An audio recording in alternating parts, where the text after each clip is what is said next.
Ovo se naravno tiče i migratornih kretanja, ali želim da vam kažem da naše analize pokazuju, analize urađene sa najstručnijim ljudima u ovoj zemlji iz inostranstva, da ćemo mi, što se migracionog salda tiče, negde 2028. do 2030. napraviti takozvani nulti migracioni saldo. Da ćemo imati jednak broj emigranata, dakle lica koja napuštaju našu zemlju, i jednak broj imigranata, lica koja dolaze da žive u našoj zemlji.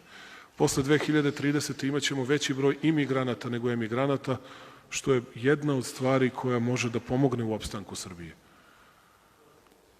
Ono što je veliki problem i što se nameće kao ključni problem za sve nas, a vratit ću se potom i na političko rešavanje problema u odnosima Beograda i Prištine, to jeste broj novorođene dece.